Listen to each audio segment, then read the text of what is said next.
Salut et merci d'avoir choisi de lancer cet épisode aujourd'hui. Fille Expat prend une petite pause car je suis actuellement en road trip entre le Canada et les États-Unis, mais je n'avais pas envie de vous laisser sans épisode à glisser dans vos oreilles. Aujourd'hui, je vous partage un épisode du podcast Voyage en solo d'Élise. Ce podcast regroupe des témoignages et conseils pour ceux, mais surtout pour celles qui n'osent pas se lancer dans l'aventure du voyage en solo. Élise avait pris la parole derrière mon micro dans l'épisode numéro 20 où elle nous parlait depuis l'Islande. Mais dans l'épisode que vous venez de lancer aujourd'hui, Élise et son invitée, Naïs, à seulement 20 ans, décide de réaliser son rêve et de traverser en bateau l'Amazonie. Belle découverte!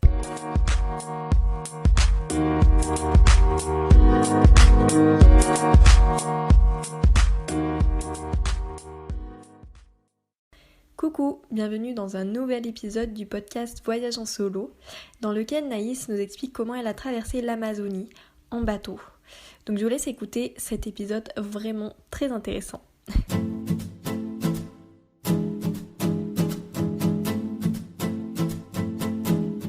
Bonjour Naïs, bienvenue dans le podcast Voyage en solo. Donc je vais d'abord te demander de te présenter et d'expliquer un peu ton parcours en tant que voyageuse jusqu'ici, s'il te plaît. Bonjour, je m'appelle Maïs, j'ai 21 ans. Donc l'année dernière, en 2019, en juin, j'ai obtenu un BTSA en aménagement paysager. Et à la suite de ça, j'ai décidé de partir voyager. Donc j'avais 20 ans et j'ai décidé de partir normalement pour 9 mois et pour apprendre en fait l'anglais et perfectionner mon espagnol. Donc je suis partie en Amérique. Donc je suis d'abord partie 4 mois en Amérique du Nord et aussi en Écosse pendant un mois, où j'ai fait du volontariat et du couchsurfing tout au long de mon voyage, donc pour apprendre l'anglais. Et en décembre, je suis arrivée en Équateur. Et là, j'ai refait un volontariat d'un mois. J'ai voyagé un peu. Et en fait, fin janvier, je suis arrivée en Amazonie. Et j'ai décidé d'arriver jusqu'au Pérou. Et à partir du Pérou, enfin, de l'Équateur au Pérou, d'arriver à le traverser par l'Amazonie en utilisant le bateau. Voilà un peu. D'accord. Et donc, est-ce que tu es une passionnée de voyage, toi, de base? Est-ce que tu avais voyagé avant de partir comme ça, du coup, par rapport à tes études? Alors, oui, j'avais déjà voyagé. J'étais partie en fait un mois à 18 ans toute seule en Irlande, en école de langue. Et après, j'étais partie voyager dans le Connemara et tout ça. Et avant ça, mon oncle, mes parents, ils m'ont envoyé un peu, ils m'ont emmené un peu voyager. Et j'ai toujours rêvé de voyager et de sortir de mon Béarn natal. Ok. Et donc, du coup, tu es partie hyper jeune, seule, en fait, donc à partir de 18 ans. Et est-ce que c'est quelque chose qui t'a fait peur ou qui a fait peur à ton entourage? Parce que aussi jeune, c'est peut-être pas hyper rare, mais on n'en trouve pas non plus hyper souvent. Oui, effectivement. Mais la première fois que je suis partie un mois, pas du tout, parce que pendant 2, 3 semaines, j'étais encadrée par une école de langue et tout ça. Et j'étais en famille d'accueil, donc ils étaient pas du tout, ils avaient pas du tout de peur. Bon, ils étaient comme tout parents ou comme toute famille, voilà, ils se questionnaient, ils te posent des questions. Mais là où ça a été le plus difficile à avaler, c'est quand j'ai dit que je voulais partir vraiment sur un autre continent à l'âge de 20 ans, pendant 9 mois. Là, ça a mis beaucoup de temps à se faire avaler par toute ma famille. Voilà. Ok. Et donc, du coup, donc tu as fait du volontariat, du couchsurfing. Ouais. Donc comment tu as appris, enfin, comment tu as connu ces possibilités de voyage et de logement, en fait, du coup? Beaucoup en traînant sur internet et après je suis pas mal sur les groupes de voyageuses sur Facebook où il y a Backpackers et tout ça et j'ai passé en fait une année complète, la dernière année de mon BTS à vraiment préparer ce voyage. Donc au départ on part avec une idée floue où on veut faire le tour du monde en 2 mois, hein, on va dire ça comme ça, et après on comprend un peu la réalité des choses. Et donc moi je cherchais vraiment une possibilité pour vraiment apprendre l'anglais et juste en voyageant, j'avais peur que je me retrouve avec des Français et ne pas assez apprendre et tout ça. Et j'ai découvert le volontariat, un peu par hasard, il me semble, en cherchant sur Internet et tout ça. Et j'ai trouvé que c'était une très bonne idée en fait pour en même temps avoir une espèce d'encadrement, un logement sûr le soir et tout ça pendant un temps, me permettre d'apprendre et en même temps de découvrir plein d'activités ou autres dans les pays et ne pas être dès le départ en fait le départ de mon voyage livré à moi-même en me disant ça y est, je pars en voyage quoi. Donc comme ça, le couchsurfing c'était pareil. Je me suis beaucoup renseignée au départ parce que c'est quelque chose qui fait un peu peur quand même d'aller loger chez des inconnus une nuit comme ça. Et sur toutes les expériences que j'ai eues, j'en ai eu une qui n'était pas forcément très positive, où le lendemain j'ai demandé voilà, à partir. Mais sinon, tous les autres, ça a été des régals. J'ai été logée que chez des hommes pratiquement, sauf une personne. Et ça s'est toujours très bien passé et j'en ai de super souvenirs.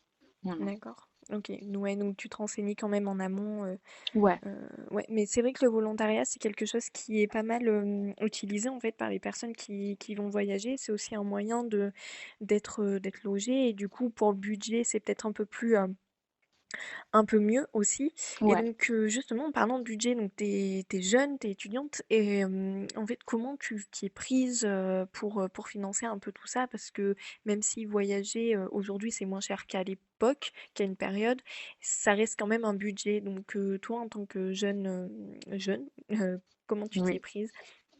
Alors, moi, je suis partie avec très peu d'argent par rapport à la majorité des voyageurs. Donc, j'ai décidé de partir avec 5 000 € en fait pour 9 mois. Budget que j'ai réussi à tenir sur mes 9 mois. Et en fait, bah, j'ai beaucoup de chance. J'ai une grand-mère qui a eu un hôtel quand elle était plus jeune. Et lorsqu'elle a vendu cet hôtel, elle a mis de l'argent de côté. Et en fait, elle a redistribué cet argent à ses petits-enfants. Et on a chacun un peu une part voilà, d'argent qu'on a eu le droit d'utiliser à partir de nos 18 ans pour faire ce qu'on voulait. Donc, en fait, moi, j'utilise ça. J'ai utilisé ça. Après, j'ai beaucoup travaillé l'été. Donc, depuis que j'ai 17 ans, je travaille l'été, les 2 mois et tout ça. Donc j'accumule un peu, mais pour mes études et tout ça, j'ai utilisé cet argent-là. Voilà. OK, d'accord, OK, ouais.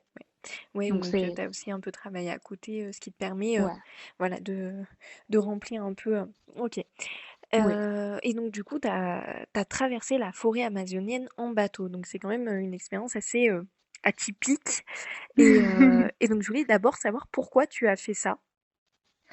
Alors, en fait, j'ai décidé pendant tout mon voyage, la moitié de mon voyage, j'ai cherché euh, des différentes manières de voyager parce que ça m'intéressait pas trop de juste aller voir les belles choses pour juste les voir et me dire, ça y est, je les ai vues. Et je l'ai fait un petit peu à des moments et je me suis vite rendu compte que ça m'ennuyait. Et, et donc, je sais pas trop, je sais plus très bien trop comment, mais j'avais entendu parler d'un bateau en fait qui reliait le nord de l'Équateur jusqu'au milieu du Pérou, mais en passant par la mer. Et je m'étais dit, bah, c'est une super expérience, ça. Il paraît que c'est pas exorbitant le prix et tout ça. Je vais essayer ça. Et en fait, en me renseignant sur ça, ce bateau n'existe absolument pas. Et en cherchant sur des anciens forums qui datent de 2004, 2007, ce genre de choses, j'ai découvert qu'il y avait des gens qui avaient réussi à traverser en fait de l'Équateur jusqu'au milieu du Pérou en passant par la forêt amazonienne en fait. Et en redescendant les fleuves, en utilisant les bateaux locaux et tout ça. Et j'ai été très intriguée par ça. Donc je me suis beaucoup renseignée sur ça et tout ça, pour savoir un peu parce que c'est un milieu que je connaissais pas du tout. Et j'ai réussi à trouver des informations pour arriver à faire ce trajet. Voilà. D'accord, OK. Et du coup, tu l'as fait toute seule, ou t'étais quand même accompagnée d'un organisme ou d'autres personnes, en fait? Non, en fait, je l'ai fait toute seule d'un bout à l'autre. Après, comme tout type de voyage, on rencontre des gens au fur et à mesure, donc j'ai jamais vraiment été seule. Je me suis fait plein d'amis sur le trajet. Et donc, dans chaque bateau où j'étais, j'ai sympathisé avec des gens. Enfin, j'aime beaucoup sympathiser avec des gens parce que pour moi, qui suis seule, ça me donne une certaine sécurité en me disant que si les gens ils me connaissent plus et tout ça, ils pourront m'aider si j'ai un quelconque souci et moins savoir la peur de l'inconnu en voyant que voilà, je parle espagnol, je suis pas l'étranger qui arrive sur leur bateau. Et du coup, ben, je suis partie toute seule.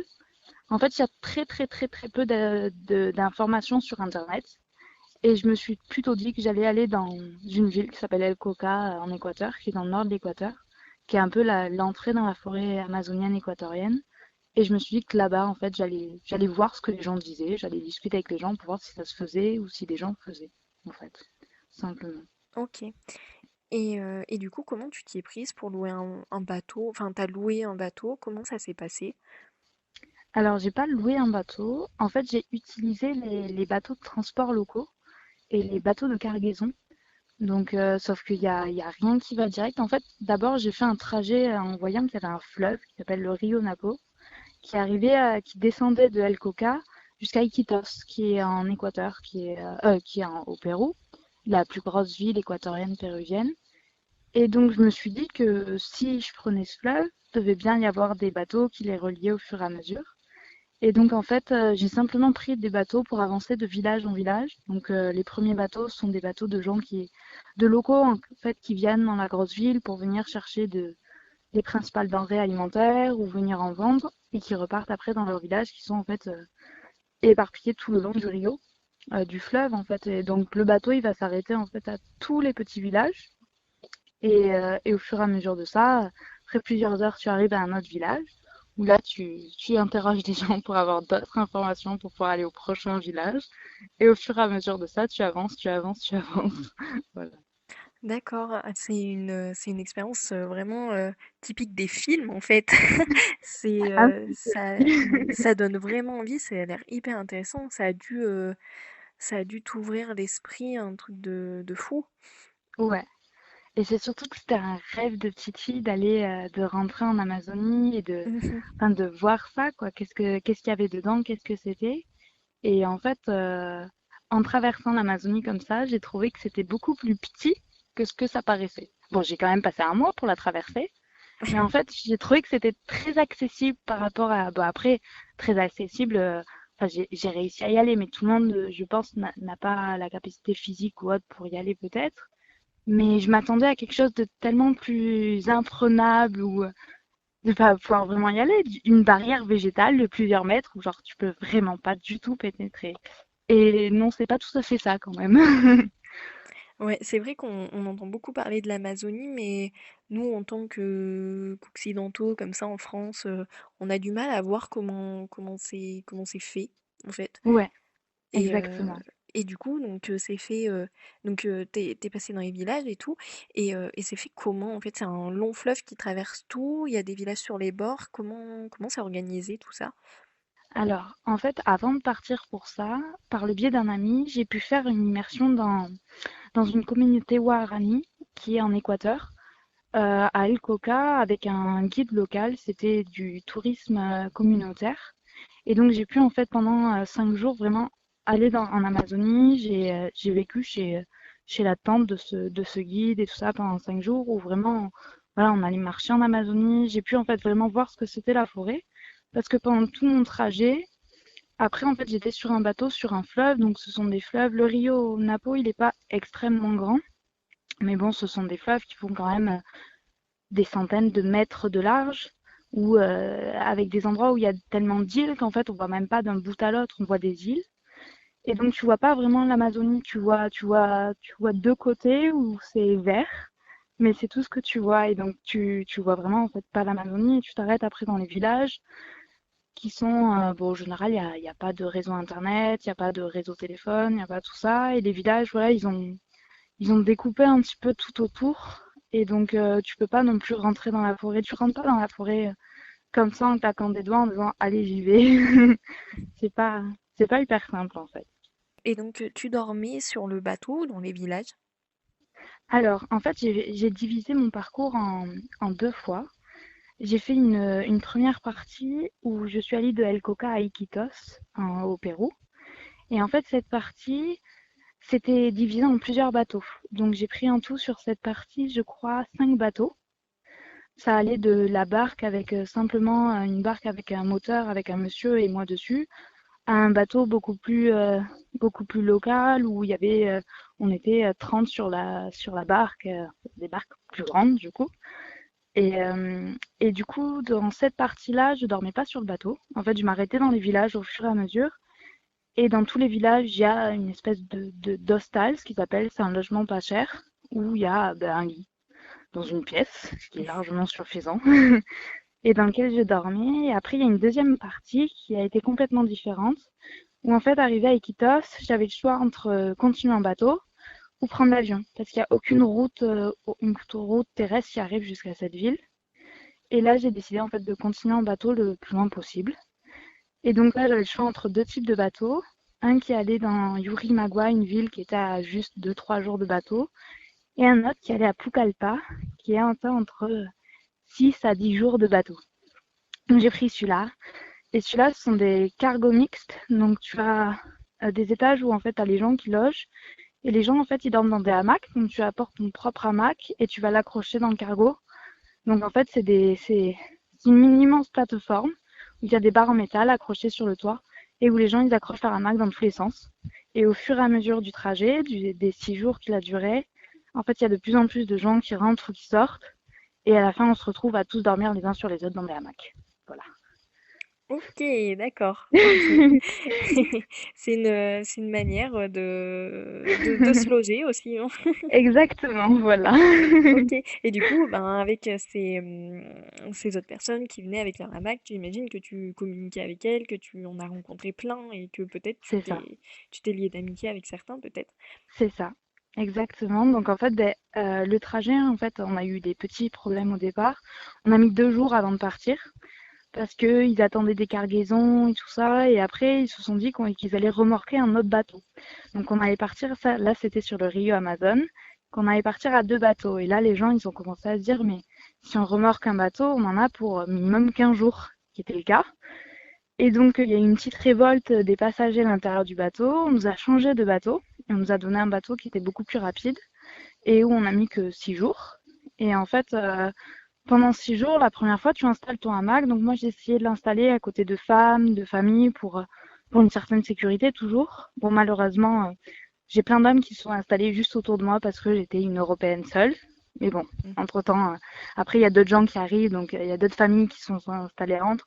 Au départ, tu fais se passer de 1, 2 mètres entre chaque hamac. À la fin, quand je dormais allongée dans mon hamac, je touchais les 2 personnes qui avaient côte à côté de moi. Et il y avait des personnes à mes pieds et des personnes à ma tête. Voilà. OK, d'accord.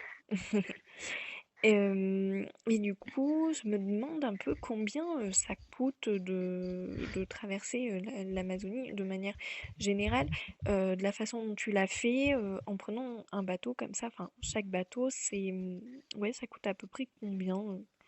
Alors, j'avoue que j'ai pas du tout fait les calculs de conversion de la monnaie locale en euros. Mais en Équateur, donc c'est le dollar, en fait c'est le dollar américain, donc ça je peux le faire à peu près de tête. Donc ça m'a coûté en fait beaucoup plus cher que ce que j'avais prévu en Équateur parce que je me suis un peu fait avoir sur certains bateaux, notamment au passage de la frontière entre l'Équateur et le Pérou. En fait, il y a juste 1 heure de bateau entre deux villages et moi, en me renseignant dans le village, tout le monde m'a dit non, non, il y a pas de bateau commun qui passe. Il faut que tu loues de toi-même une barque à quelqu'un pour traverser. Et l'autre barque la veille qui m'avait coûté allez, 30 dollars, je crois, pour faire 8 heures de bateau.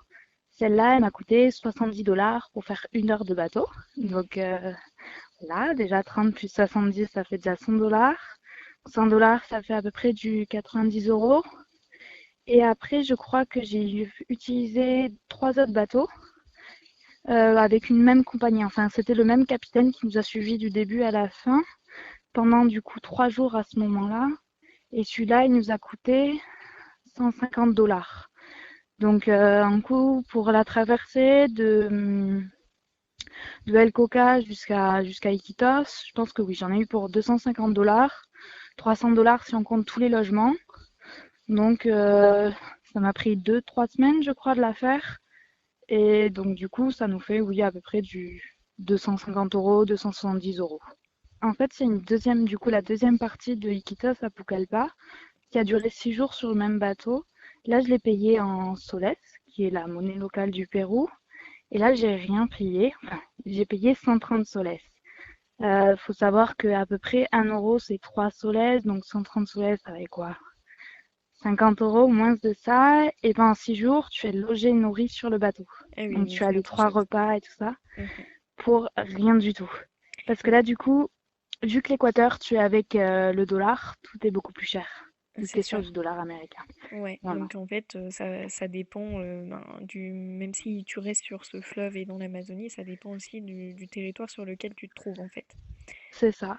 Et aussi du batelier. Parce que, bon, moi, j'ai eu du bol la plupart du temps, mais on peut très bien, juste parce que tu es européenne et étrangère, si tu parles pas très bien espagnol, tu peux voir ton prix doubler. Ouais, En oui, fait, bien sûr. enfin, parler la langue locale, enfin l'espagnol en l'occurrence, Moi, ça m'a aidé partout parce que du coup, de suite, les gens, ils sympathisent un peu avec toi, tu peux discuter un peu avec eux et tout ça, et ils comprennent que ils peuvent pas trop t'arnaquer du coup sur le prix. Ouais, Voilà. donc tu conseilles peut-être quand même pour vivre cette expérience, faut au moins faut parler espagnol. Et si on parle anglais, mais très bien anglais, est-ce que ça peut aider ou ça risque d'être compliqué aussi? Non, ça ne servira à rien, à part si vous allez juste à Iquitos, mais il faudra y arriver, ben, soit en bateau, soit en avion. Mais après, sur toute l'autre partie, ça ne servira à rien parce que les gens, ils parlent l'espagnol et encore, il y en a beaucoup qui parlent même pas l'espagnol, en fait, qui parlent les langues locales. Dialecte. Mhm.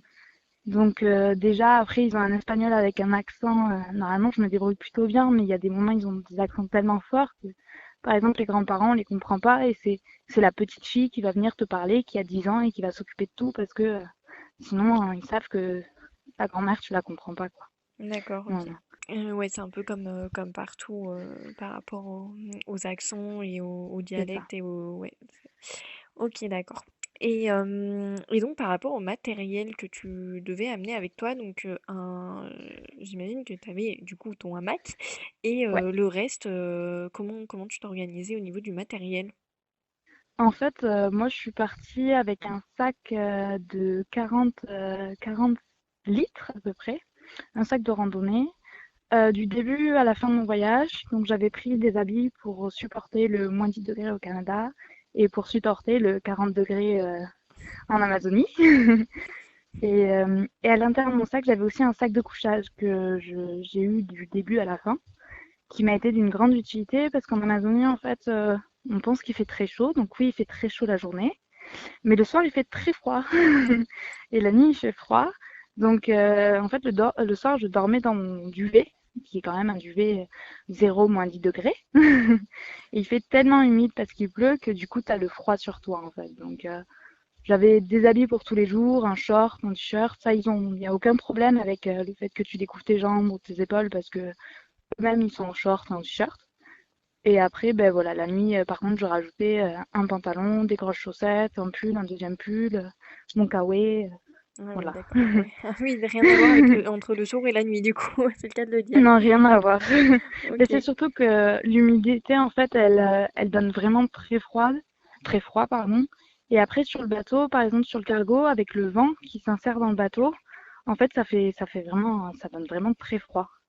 Et les dernières nuits, moi, je me rappelle, j'avais une famille à côté de moi qui dormait par terre parce qu'il n'y avait pas assez de place dans les hamacs.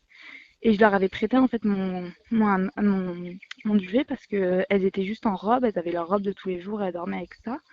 Mais elles pouvaient pas dormir. À 3 heures du matin, elles étaient toujours debout parce qu'il faisait trop froid. Et du coup, moi, je m'étais entassé mes pantalons, mon, ma doudoune, mon duvet, mon kawaii, enfin tout ce que j'avais sauf mon duvet sur moi. Et eux, ils avaient mon duvet. Voilà. D'accord. Donc, ah oui, solidarité, entraide, tout ça, c'est super. Ouais. Et ça a été une de mes meilleures expériences parce que en Amérique du Sud, quand tu es européen, enfin moi j'ai trouvé ça, c'est que tu as tendance à être considéré comme une machine à sous et quelqu'un qui est très riche et qui a beaucoup les moyens et qui aura les moyens de tout acheter. Et donc sur ce bateau, en fait, j'étais à égal de ces personnes parce que je mangeais la même chose qu'eux, je vivais le même parcours et qu'ils avaient rien à me vendre, ils étaient juste là pour voyager. La plupart, c'était des gens qui avaient de la famille en Amazonie et qui avaient migré en fait sur Lima ou sur des villes qui étaient plus proches de la civilisation, ce genre de choses. Et donc, j'ai vraiment pu lier des amitiés et comprendre et questionner les gens, en fait, sur la vie là-bas. Voilà. Ok, donc ça a été une expérience humaine très intéressante. Ah oui. Ouais, d'accord, Ça a ok. été, oui, une de mes meilleures parce que tu peux vraiment discuter d'égal à égal aux gens et les gens, ils ne sont pas là, en fait, pour te soutirer de l'argent ou te vendre des choses. Donc, il n'y a pas ce rapport à l'argent qui intervient. Et du coup, c'est vraiment très agréable de pouvoir discuter, échanger avec des gens quand il n'y a pas ce rapport-là. Voilà. J'imagine. Et donc, l'Amazonie, on imagine ça comme plutôt dangereux, surtout au niveau de la nature, euh, avec les petites bestioles, tout ça. Et du coup, est-ce que t'as des petites anecdotes par rapport à ça? Est-ce qu'il t'est arrivé des petits problèmes Oui. ou ouais, ouais. Oui. J'en ai quelques-unes. Alors la première, c'est quand j'ai fait mes 5 jours en fait avec ce guide en Amazonie. Donc on faisait des balades la journée et le soir. Je suis passionnée de botanique, donc je voulais tout apprendre sur les plantes que je croisais et j'en récupérais pour faire des herbiers plus tard. Et donc, sauf qu'il m'avait bien expliqué que voilà, faut pas toucher à tout parce que ici c'est pas comme chez moi et les plantes, il y en a certaines ça va pas du tout. Et une fois où on regardait comme ça les plantes, où il m'expliquait, j'avais pas fait gaffe qu'en fait j'étais sous des lianes. Et il y avait une des lianes qui frôlait mes cheveux. Et dans les 3 minutes où on s'était posé, j'avais 300 fourmis qui étaient sur mon dos, des fourmis rouges, et il fallait impérativement me les enlever très rapidement parce que si ça pique, ça peut faire très mal. C'est assez. Enfin, il faut pas paniquer ou quoi que ce soit, mais tu as très envie de dire au guide, enlève-me-les de suite. Et après, il y a beaucoup de plantes où voilà, on te dit, ben, celle-là, faut pas que tu passes dessous parce qu'elle va dégager, en fait, lorsqu'il y a de la pluie ou de l'humidité, elle va dégager des sumacs qui sont un peu, qui vont être toxiques en fait pour toi ou qui vont être acides. Après, les balades de nuit, tu peux observer des araignées. On parle tout le temps de la tarentule et tout ça, de la mygale, qui font peur, qui sont grosses. Il y a des araignées beaucoup plus grosses et qui font beaucoup plus peur. Ah oui, Donc, donc faut pas craindre les animaux et les petites bêtes et tout ça, hein, faut non, pas du tout. Non, non, non, non. Et tu te retrouves très souvent avec plein de fourmis autour de toi. Après, j'ai vu des piranhas aussi.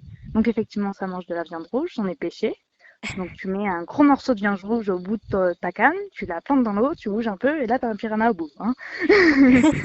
Et ça a des grosses dents. Il y a comment ils appellent ça déjà? C'est une espèce de crocodile, en fait, qui peut atteindre, si c'est petit. Donc, en fait, eux, ils mangent ça en Amazonie. Donc, je sais plus comment ils s'appellent ça. Et donc, le soir, en fait, tu peux aller les chasser. Donc, pour les chasser, il faut les attraper. Donc, il m'a appris à le faire, mais à chaque fois, j'en attrapais un, il faisait quand même 50 centimètres, il faut les attraper au niveau du cou. En fait, je les lâchais immédiatement parce que dans mon cerveau, c'était attraper quelque chose qui doit me manger normalement. Donc, c'était totalement incompatible.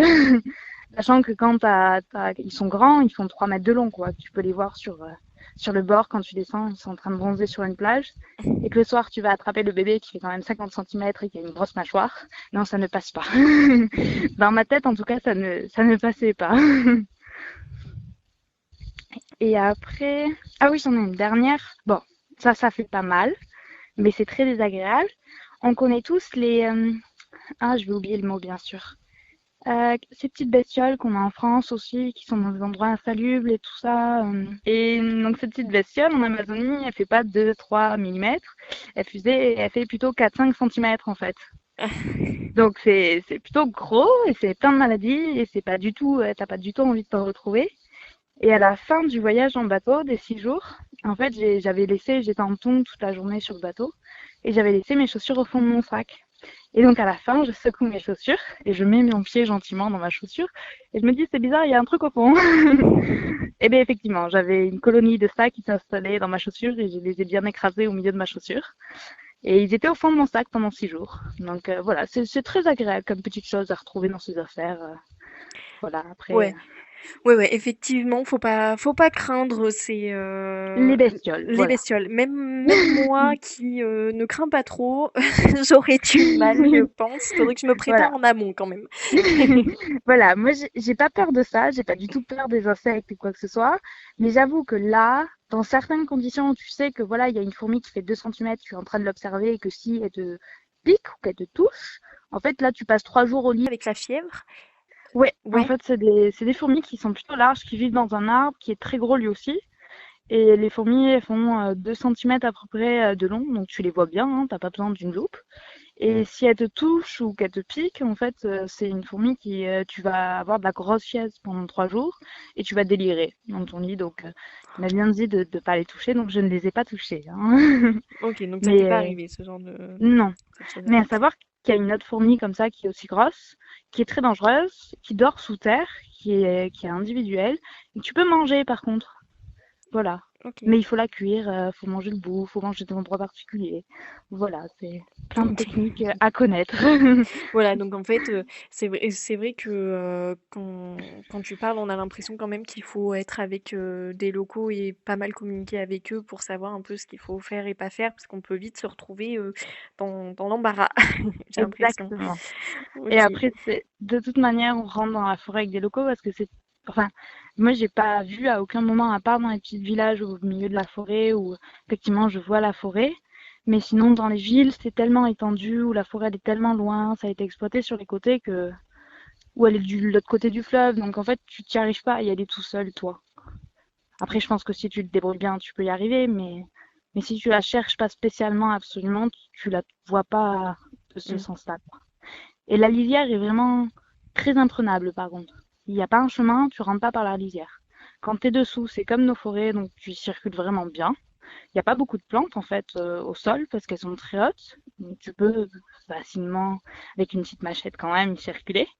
Mais la lisière, par contre, t'y rentres pas, hein. S'il n'y a pas un chemin, t'y rentres pas. Ouais, c'est vraiment, très, comment dire? Il y a beaucoup Hum, de liens qui t'empêchent de passer, quoi. C'est ça? J'imagine Ouais, ça c'est comme ça, ça. Il moi. y a les plantes poussent bien, il y a de la lumière, voilà.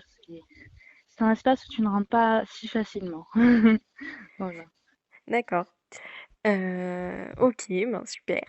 Et du coup, je me demandais aussi, parce qu'on parle aussi de l'Amazonie comme, ben, étant un territoire qui est Oui, un grand danger en grand, qui est... voilà, en grand danger par rapport au climat, le réchauffement climatique, la déforestation, tout ça. Est-ce que tu as pu voir de tes propres yeux ce danger-là ou ben, finalement non, là où tu t'es trouvé, Si, t'as pas vu ça? Si? en fait, on le voit dès qu'on arrive, par des choses très simples qui sont complètement de notre faute en Amazonie. Donc, je l'ai vu sur plein de façons différentes. Déjà, quand tu arrives, tu fais un long trajet en bus pour arriver dans les premières villes. Et en fait, il y a plein d'espaces qui ont été déforestés et où il y a des plantations d'huile de palme, d'arbres pour, mais même pour vendre pour leur production personnelle. Mais c'est des immenses hectares où tu vas voir et il y a, par exemple, avant d'arriver à El Coca, il y a tout un passage où il y avait de l'huile de palme, mais des arbres, enfin les palmiers sont tombés malades et donc tu as des hectares et des hectares qui sont abandonnés parce que les palmiers sont malades et qui peuvent pas les utiliser. Donc déjà là, tu te dis ah ouais quand même, Ah, c'est plus proche que ce que je pensais. Et après, en fait, il y a aucune gestion du plastique et des poubelles, donc tout est jeté dans le fleuve parce qu'autrefois ils jetaient tout dans le fleuve, donc là tout est jeté dans le fleuve, donc en fait le fleuve est une immense déchetterie à ciel ouvert. Donc l'Amazone c'est littéralement, désolé du mot, mais dégueulasse. C'est c'est des îles de plastique qui se baladent. C'est tous les abords de l'Amazone sont remplis de plastique. T'as des bateaux dès qu'il y a un, un fond de sable au milieu ou quoi que ce soit, t'as des bateaux abandonnés. C'est tout est tout est jeté dans le fleuve. Voilà, il y a aucune gestion de ça. Et en fait, voilà, tu es sur un bateau avec des gens et on t'amène parce qu'ils s'arrêtaient souvent dans les villages et tout ça. Donc, il y a des dames qui vendent du poisson dans des assiettes en plastique et tout ça. Et après, les enfants et même les parents, une fois qu'ils ont fini leur bouteille d'eau, ils la jettent dans le fleuve. Il y a des poubelles à côté d'eux, mais ils vont la jeter dans le fleuve.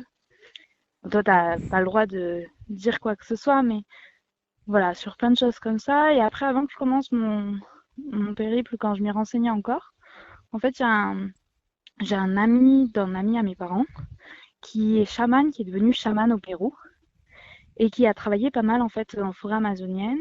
Et je m'étais renseignée auprès de lui pour savoir si c'était faisable, mon périple et tout ça. Et il m'avait dit, renseigne-toi beaucoup sur les orpailleurs mhm. et sur les trafics de drogue. Parce que si tu te retrouves sur un trajet de ce type-là, tu en sors pas vivante, ce qui est reconnu et tout ça. Donc, et en fait, c'est quelque chose que moi, je l'ai pas vu, mais je savais qu'il y avait plusieurs fleuves. Voilà, si j'avais de ce côté de l'Amazonie au Pérou, à quelques heures en barque, j'étais sur. On savait que là-bas il y avait du trafic de drogue et que personne n'en sortait vivant. Voilà. Ouais. C'est. J'imagine que toi, de ton côté, tu as dû trouver ça assez horrible. Mais c'est vrai que eux, les locaux, c'est des gens, j'imagine, assez modestes, plutôt pauvres. Et du Ouais, coup, c'est vrai que tout ce qui est, climat et cetera, c'est le dernier de leurs soucis, en fait. Donc exactement. ouais, donc bon, Et j'imagine toi, que oui, tu dis-moi? peux rien dire en fait. Ouais. Enfin, tu peux pas te permettre de lui dire, ben voilà, non, c'est pas parce que toi tu sais que tu Mmh dois lui mh. apprendre instinctivement, mais c'est juste que voilà, l'éducation elle est pas faite de la même manière et eux c'est dans leur culture en fait. Avant, lorsqu'ils utilisaient tout qui a été du fleuve et tout ça, ils jetaient tout dans le fleuve et c'est juste resté. Il n'y a pas de il y a pas de réflexion. Et après voilà, on mange des poissons pollués parce que le fleuve est extrêmement pollué, ils le savent, mais ils peuvent rien y faire. Il y a des communautés qui le savent, il y a des communautés qu'on leur a appris, et auxquelles j'avais l'exemple d'une communauté qui tombait malade, en fait, parce qu'elle mangeait du poisson qui était d'une zone qui avait été polluée. Et ils le savaient, donc ils ont essayé pendant une période de plus faire ça, mais c'était leur seul apport de nourriture. Ils ont très peu de choses qui vendent et tout ça, c'est juste le tourisme et les Européens qui ont apporté l'argent. Mais il y a encore plein de communautés qui fonctionnent sur le troc et tout ça, et donc ils peuvent pas, enfin, même s'il y a l'école pratiquement dans beaucoup d'espaces, ils peuvent pas se permettre d'avoir des poubelles, de trier tout ça et tout ça. Ouais, et oui, c'est souvent le problème et c'est compliqué parce que nous, en tant que pays plus développés, c'est compliqué enfin de citoyens de pays plus développés, c'est compliqué d'aller dire oui, non, mais là, ce que vous faites, c'est pas bien. Oui, bah nous, C'est ça. on peut pas faire Si, autrement, en fait. c'est ça, tu peux le faire uniquement si tu as effectivement, tu es dans une organisation qui Mhm, joue pour ça, qui éduque les enfants sur ça. Mais toi, en tant que petit voyageur, mhm. enfin, toi, tu viens de prendre l'avion pour arriver sur le continent, tu vas pas aller leur dire ça. Et oui. C'est c'est ridicule. Voilà. Ok, ouais, donc ouais, c'était une question quand même que je me posais et bon, tu as clairement confirmé que c'est très visible et c'est sûr que ça n'ira pas en s'arrangeant en tout cas, Ouais. Et malheureusement. après, j'ai appris que par exemple, il y avait aussi, on a l'impression que la déforestation, c'est des gros bulldozers qui arrivent dans la forêt et qui cassent tout. Alors oui, c'est ça, mais en fait pas partout dans les forêts. Par exemple, au Pérou, c'est de la déforestation ciblée. C'est-à-dire que les, les, les trafiquants, ils veulent en fait le bois d'un seul arbre ou de deux arbres, le bois de l'arbre qui est caoutchouc, qui s'appelle, pour en faire du caoutchouc en l'occurrence. Et donc, en fait, ils vont arracher tous ces arbres-là, sans forcément couper tout ce qu'il y a autour. Mais du coup, en fait, la population de cet arbre, elle est en train de diminuer dans certaines zones, mais drastiquement. Voilà. Ok, et ça, c'est un exemple parmi d'autres, j'imagine. Exactement. Mhm. Ok, bon. Bon, ben, revenons à des choses plus joyeuses. En tout cas, j'ai l'impression que c'est une expérience qui t'a beaucoup marqué. Qu'est-ce que tu peux dire qui t'a le plus marqué dans cette expérience-là, et même dans tes autres expériences de voyage, car ce n'est pas la seule. J'ai adoré le rapport à la nature et aux gens. Et pouvoir vivre un rêve d'enfant et de pouvoir accéder à ça parce que c'est pas donné à tout le monde et tout le monde n'a pas les moyens financiers ou quoi que ce soit de se le donner. Et donc je suis extrêmement heureuse d'avoir eu la possibilité au moins une fois de voir et de toucher la forêt amazonienne et ses prairies d'Amérique. Voilà. Ok. Et donc, si tu devais le refaire, est-ce que tu le ferais de la même manière ou t'essaierais quand même d'éviter quelques arnaques ou certaines choses qui auraient pu arriver ou non, donc tu l'as fait comme ça et c'est très bien. Alors je suis très contente de la manière dont je l'ai fait. Il y a juste peut-être certaines choses que je changerais, mais c'est juste des petites étapes de mon voyage. Après, il y a des moments où, pareil, j'avais le moral un peu plus beau, un peu plus bas, arrivé aux 6 mois de voyage. Voilà, j'ai perdu une grand-mère. Je suis tombée malade un petit peu en même temps pendant une, 2 semaines. Donc, tout ça, ça amène qu'à un moment donné, voilà, t'es obligé de te poser un petit peu à rien faire. Et pendant un mois, voilà, je me suis posée sur une plage à strictement rien faire, à part barboter et apprendre à connaître les gens du village chez un Équateur. Et donc, voilà, c'est des moments que tu aurais voulu pouvoir être plus productif, à faire autre chose et tout ça. Mais en même temps, c'est ce qui te permet en fait de relancer ton voyage après. Donc, non, il n'y a Oui, rien que je regrette. puis ça fait Voilà. partie du voyage en soi aussi, C'est ça, voilà, des petites choses qui peuvent arriver c'est et ça, puis voilà, faut les prendre comme elles viennent. exactement. Bon, bah, en tout cas, merci beaucoup, Naïs. Bah, avec plaisir. C'est Merci à toi. une expérience très intéressante et vraiment unique et merci de l'avoir partagée. Merci d'avoir écouté ce podcast. J'espère qu'il vous aura inspiré, qu'il vous aura donné envie d'aller en Amazonie et non dégoûté avec les petites bestioles et que vous aurez finalement envie de vivre cette expérience unique comme Naïs.